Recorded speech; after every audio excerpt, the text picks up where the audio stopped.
আসসালামু আলাইকুম। আমি দারুল হোসেন ইকবাল, কারাতে টিচার। তো আজকে আর কারাতে বিষয় নয়, ভিন্ন একটি বিষয় নিয়ে একটা কথা বলতে চাই। সেটা হচ্ছে কি, সম্প্রতি সোশ্যাল মিডিয়াতে একটা একটা বিষয় খুবই ভাইরাল দেখতে পাচ্ছি, আমরা শুনতেছি বিভিন্ন লয়ারদের থেকে। হ্যাঁ, আইনজীবীরা বলছে, সাধারণ কিছু ছেলে মেয়ে খুবই বলতেছে, হ্যাঁ, কেউ মনে হচ্ছে খুব খুশি।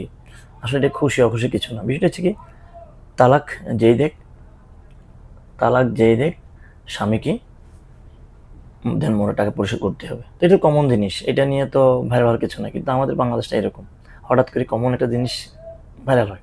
এটা তো কমন জিনিস। অবশ্যই একটা পুরুষ বিয়ে করছে, সে কাবিনের টাকা দিবেই। এটা বলতেছে শরিয়া আইন, এটা তারপরে এটা সরকারি আইন। তো এটা ভালো লাগে না, একটা জিনিস খারাপ লাগে, নিজের কাছে দুঃখ লাগে যে আমরা শুধু শরিয়া আইন দিয়ে দিয়ে শরিয়া আইনটি ব্যবহার করি আমরা সুযোগের সময় নিজের সুবিধার জন্য।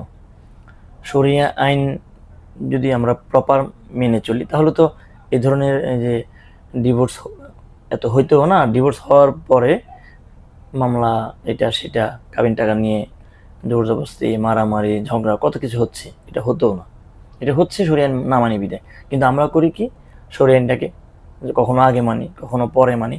তো এই বিয়ে শাদী বেলা আমরা শরিয়া আইন পরবর্তী দেখাই যখন ঝামেলা হয়, কিন্তু প্রথমে আমরা দেখাই না। যেমন আপনি বলতে পারেন কি, তাহলে শরিয়া আইন প্রথমে কি, প্রথমে হচ্ছে যে 1.5 টাকা দিবেই। তো 1.5 টাকা তো দেয়া না দেওয়ার প্রশ্ন আসতেছেই না। সম্পর্ক না হইতেই পারে, ভেঙে যাইতেই পারে, হ্যাঁ। কিন্তু 1.5 টাকার কথা আসলো কেন? আসছে এই জন্যে শরিয়া আইন না মানার কারণে আমাদের আসছে। কারণ শরিয়া আইনে তো এটাই ছিল, এটাই আছে যে 1.5 টাকা ছেলেদের যতটুকু পুরুষই দিবে, এটা মেয়েকে সে নিচ্ছে, হ্যাঁ, তাকে উঠে আনছে তার বাড়িতে, ভালোবেসে এভাবে পারিবারিকভাবে বিয়ে করে আনছে, তাকে একটা সম্মান, তার একটা অধিকার, 1.5 টাকা দিবে। এটা যে যেমন ক্ষমতা, যে ছেলে যতটুকু ক্ষমতা ততটুকু দিয়ে বিয়ে করবে। তো একজন ছেলের ক্ষমতা আছে কি, যে 10,000 টাকা দেওয়ার, 20,000 টাকা দেওয়ার, 5 লাখ টাকা দেওয়ার, 2 লাখ টাকা দেওয়ার, 10 লাখ টাকা দেওয়ার, যার যেমন ক্ষমতা দেখুন তেমন দিবে, হ্যাঁ।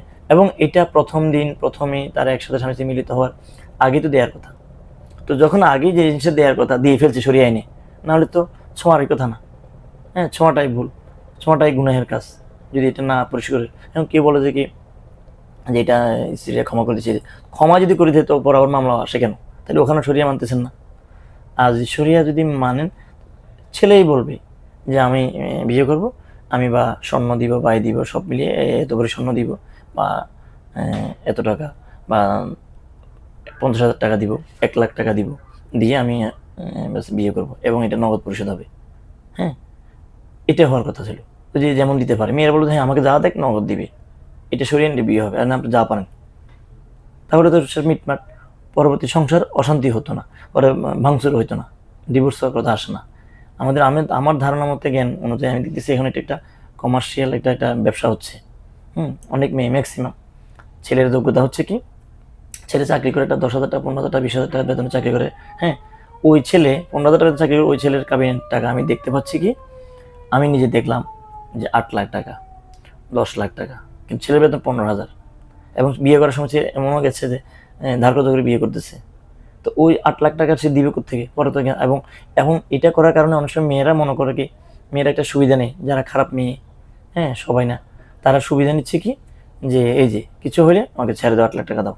এই যে মাথাটা, এটা টেন্ডেন্সি ওইভাবে করতেছে কি, ইসলাম না মেনে। এখন ইসলাম বলে, এই যে শরিয়া বলে ডিভোর্স হলে মেয়ের সমস্যা হলে, কিন্তু আগে তখন তো বলে না যে ছেলে তো তৌফিক নাই, ছেলে কত দিতে পারো, ছেলেদের আপনারা যদি এরকম প্রেশার দেন মেয়ের বাবারা যে নগদ দিবে, যেমন শরিয়া মানবেন, বা ছেলেরা যে যা সামর্থ্য কিছু টাকা জমাবে, ম্যানেজ করে বিয়েতে নামবে। হুম অনেকে দেখি যে এদিক সেদিক করে বিয়ে করতেছে না, টাকা পয়সা টেনও তো বিয়ে করতেছে। তো এটা নগদ পেট তখন তো করিতে পারে। তো সেই জন্য সরিয়ে আইন বলে এটা বলা ঠিক না। সরিয়ে আইনটাকে আমরা প্রথমে মানতে হবে, হ্যাঁ। আর একটা হচ্ছে কি, এটার জন্য আমরা মেয়ে পক্ষের বাবারও দায়ী, তারা এইভাবে, এটা অনেকে মনে সিকিউরিটি। আরে মুরব্বী ভাই, আপনি মনে করবেন যে এটা আপনার মেয়ের যোগ্যতা দিয়ে সংসার করবে, আপনার মেয়ে 10 লাখ টাকা 20 লাখ টাকা কাবিন দিলে বিয়ে হবে না।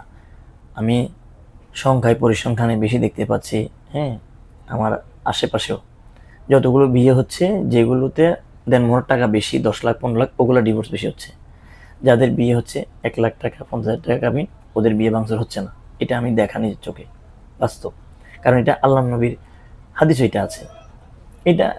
এটাই আমাদের ইসলাম আছে যে বিয়ের মহারণা যত কম এবং নগদ পেইড দিচ্ছে সেই বিয়ে বরকতময়।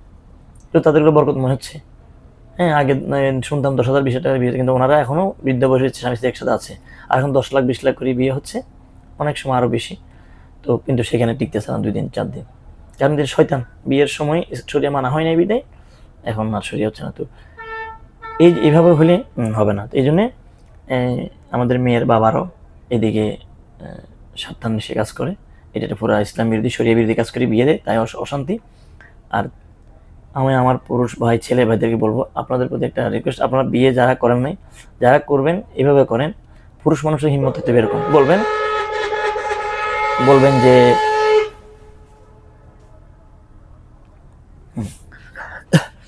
এইভাবে পুরুষ মানুষ এটা বলতে হবে যে আমি বিয়ে করব, আমি এই দিব, এত করে স্বর্ণ দিব, এটা দিব, সাথে এত টাকা দিব, নগদ দিব, এভাবে বিয়ে করতে পারবো, আমার এদের ক্ষমতা।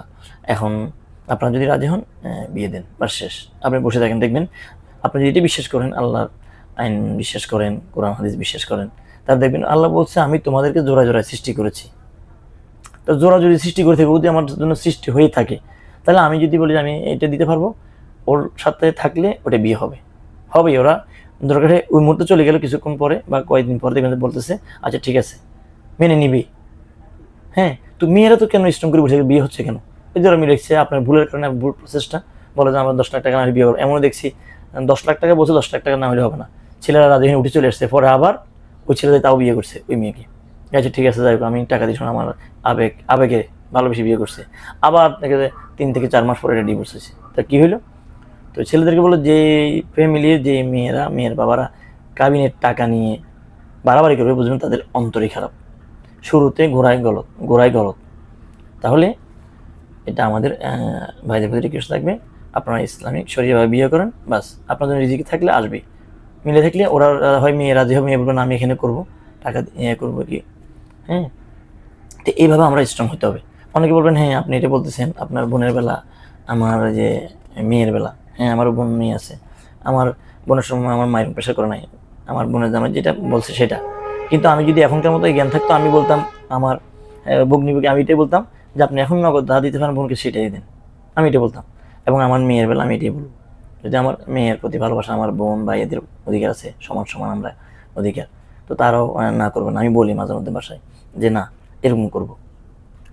অনেক সময় কারণ ভালো আমার বন্ধুদেরকে বলি, তো ওরাও এটা, কারণ যেহেতু ধার্মিক আমার যথেষ্ট, আমাদের পরিবারের লোকজন মোটামুটি, তো তারা ওইটা মেনে নিবি। তো আমার প্ল্যান হচ্ছে কি, আমি আমার ঘরের লোকদের বলে রাখছি যে আমি বলি সবসময়, এবং এটা আমি ফলো করবো ইনশাল্লাহ যদি আল্লাহ বাজার রাখে, যে আমার নিজের মেয়ে আছে, আমার মেয়েকে বিয়ের সময় আমি বলবো ওই ছেলেকে যাকে আল্লাহ লিখে রাখে বা কথাবার্তা হবে, বলতে বাবা তুমি যা দিতে পারো আজকেই দিবে, বা যেই দিন উঠে নিয়ে যাবে সেই দিনই দিবে, আমার মেয়ের হাতে দিবে, আমার মেয়ের হাতে পরিশোধ করবে।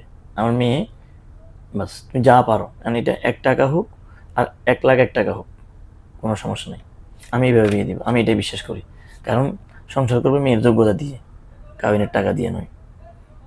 আর এটা তো লজ্জা থাকা উচিত আমাদের মেয়ে পক্ষের, যার সংসার করবো না তার সাথে আনন্দের সময় এটা করছো সেটা করছো, কিন্তু আমি বিয়ের পরে এবারে টাকা দিয়ে চলতে হবে কেন? এটা তো মেয়েদের জন্য লজ্জার বিষয়। আপনি তো নেওয়ার সময় তারা যদি বলেন না এটা আমার হক, তো হক হলে প্রথম দিন আপনাকে ছোঁয়ার আগে বুঝে নেন না কেন? তখন তো ঠিকই না মাফ করে, অনেকে এরকম শুনছি না মাফ করেছে আর কোনো কিছু নেই, আবার ডিভোর্স হয়েছে ওইটা নিয়ে মামলা করছে। তো এটা কেমন ধরনের মাফ হলো?